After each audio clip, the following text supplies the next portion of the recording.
Hey, my friends, it's Matt. This is the 10-Minute Bible Hour podcast, and here's a true and simple statement about stories. The better you understand the bad guy, the better you understand the story. In the spirit of that, we are trying to better understand the human character who is probably most responsible for the execution of Jesus of Nazareth. And, well, I think that guy, he's played a pretty big role in history, and he deserves a little screen time to try to figure out what makes him tick. So we're talking about a guy named Caiaphas. He is the one in charge at the highest levels, all of the religious stuff that's going on at this time in history that we're looking at in Matthew. We're looking at Matthew 26, 3 through 5, where it says, the chief priests and the elders of the people assembled in the palace of the high priest, whose name was Caiaphas, and they plotted to arrest Jesus in some sly way and kill him, but not during the feast, they said, or there may be a riot among the people. So yesterday, we started looking at the 2,000 years plus of historical, religious, cultural weight that this guy probably felt like he was carrying around on his shoulders. We talked about how the high priesthood is traceable all the way back to the very earliest parts of the book of Genesis, and how that traceability is seemingly confirmed in Hebrews chapter, dang it, I had to look it up yesterday, and now I can't remember again today. It's 5, right? Hebrews 5 is where you get the Melchizedek stuff. 6. Nope, 5. Hebrews 5 seems to confirm the same idea, that this notion of a priesthood, that is that there is a class, a caste of people in society who are intermediaries in terms of sacrifices and religious teaching and leadership, intermediaries between God and his chosen people, but that there's also somebody who's really in charge, a high priest who is entitled to enter into the most holy parts of the tabernacle and then eventually the temple, and whose job it is to perform sacrifices on behalf of the people as a nation. This is a very, very, very important role, oftentimes more important even than kings. And as we discussed yesterday, after the era of the patriarchs, Abraham, Isaac, Jacob, and Jacob's kids, we see that Jacob's kids, through a very complicated family situation, provide us with 12 tribes, the structure of the early days of Israel moving forward. And then in addition to these 12 landed tribes, you have a 13th tribe that doesn't get land, but the high priests come from this tribe. These are the descendants of Levi, or the Levites. Now, for the longest time in the history of tribal Israel, it doesn't look like the selecting of the priests and the high priests was all that tricky. Things get more complicated once you have kings involved, starting in the, what would it be, late 11th century BC.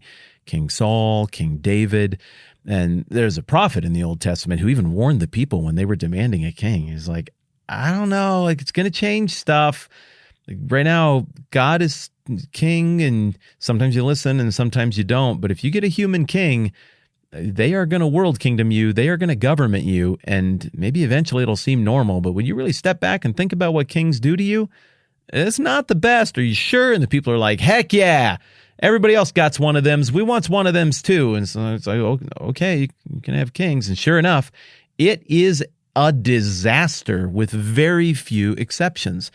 It only takes like 2.5, 3 rounds of kings, and the kingdom spirals into civil war and is split into 2 separate kingdoms, the northern kingdom of Israel and the southern kingdom of Judah. Solomon is effectively the last king of the unified kingdom. So Saul, David, Solomon, that's all you get. And then these tribes split up. 10 of those tribes go north. It's easier to say which 2 tribes stay south. It's Judah and Benjamin stay south. And historically, the opinion is that Benjamin is effectively absorbed into Judah eventually. Well, the northern and southern kingdoms, they fight like crazy. In the DNA of the northern kingdom is the bizarre rebelliousness of Solomon's sons, which, as a side note, has always been a weird, troubling thing for me, because the first chunk of the book of Proverbs is all Solomon giving like fatherly advice to his kid. And I'm pretty sure that the kid he's giving all of this advice for what wisdom looks like to had a civil war and engaged in intrigue and like attempted assassinations and divided up his dad's kingdom. And it's a very strange, very decisive moment in the history of the Old Testament story to look at, because like the wisest king ever has idiot kids, and it sows millennia, maybe even forever, of discord and ruin because of the decisions that happen there. Well, the Northern Kingdom and the Southern Kingdom ally at times. The Southern Kingdom is Judah, Northern Kingdom is Israel. They fight at other times, and sometimes they make weird alliances with outsiders that get them in trouble. There are prophets who come and go during this time and are like trying to keep people on track, but the kings are just such a mess. Most of them do super wicked stuff, even involve themselves in the most vile, violent, horrible, evil, pagan, sacrificial wickedness as recorded in the Old Testament. And eventually this series of escalating judgments from God escalates all to the way to the point when the Assyrian king Tiglath-Pileser comes in and even according to the biblical account, he whoops up on his formal vassal state. That is, that the Northern Kingdom had started paying tribute, and they're just in bed with and under the thumb of the Assyrians, and the Assyrians were big and bad and mean, and they did not mess around. And so in 732 and in the ensuing years, the Northern Kingdom is completely wiped out, and 10 tribes are taken into exile and assimilated somewhere in the ancient Near East, like northern modern-day Iraq, and they just go away. They're lost to history. Well, obviously, that's going to be a little bit disruptive toward the lineage of the priesthood in the north, but still there's continuity with the Levite high priesthood in the south, in Judah, the remaining kingdom. Judah holds out for a long time, like another 150 years. Assyria goes away. They get replaced by the Neo-Babylonian Empire, Nebuchadnezzar II. Nebuchadnezzar is the rock star of that empire. But eventually in the 580s, things go afoul there because Judah can't keep its head screwed on straight. And Nebuchadnezzar comes, conquers Jerusalem, and takes everybody away into captivity in Babylon.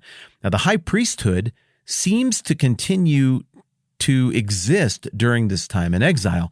And it's not too long after Nebuchadnezzar's conquest in 539 BC that we see Cyrus the Great of the Medes and the Persians from further east come in. They defeat the Babylonians.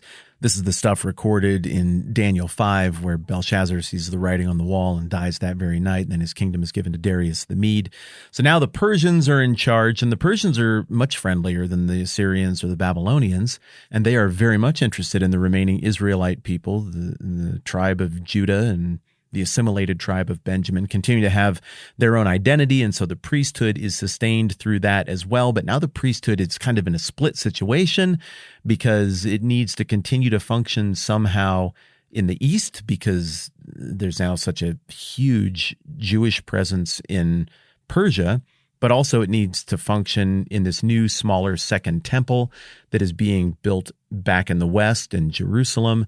And so the high priests, still tracing their connection to the tribe of Levi, are functioning on a smaller scale for a smaller people group in the 5th century and the 4th century. But then Alexander the Great turns everything on its head in the late 300s BC, including walking into Jerusalem bloodlessly and liberating it, conquering it. I don't know that anybody really wanted to be liberated from the Persians. The Persians had been pretty much fine, but that's what happens. And then after that, Alexander the Great dies, doesn't name an heir, and his Greek/Macedonian generals divide up Alexander's gigantic empire, bigger than anything the world has ever seen, bigger than Persia, bigger than Babylon, bigger than Assyria, bigger than Egypt, just massive. And they divide the whole thing up into their own little version of tribes, and 2 different descendants of the generals of Alexander the Great rule over the Jewish people in the coming century and a half, and it gets more and more contentious all the way to the point where there's a rebellion to reestablish a Jewish kingdom that is successful in the 2nd century BC. But in the midst of all of that turmoil, we see that the Greek overlords start realizing the importance of the Jewish high priesthood, and they're like, we're going to start appointing those ourselves. And so we just see a flip where somewhere in I think it's in the early 2nd century, the high priests go from having, real Jewish sounding names to having real Greek sounding names like Jason, like straight up my middle name. I just don't think of that as sounding very like Hebrew high priesty, but whatever, that's what they did. And that was in keeping with this Greek impulse to inflict Greek culture on everybody. Interesting. Like the Greeks get this great rap, the Persians get this bad rap, but the Greeks were far more aggressive in that regard, whereas the Persians were content to rule you, but also leave you alone. It's an interesting historical contrast. And with that little historical aside said, I've decided that I need one more day to flesh out this backstory for Caiaphas the high priest.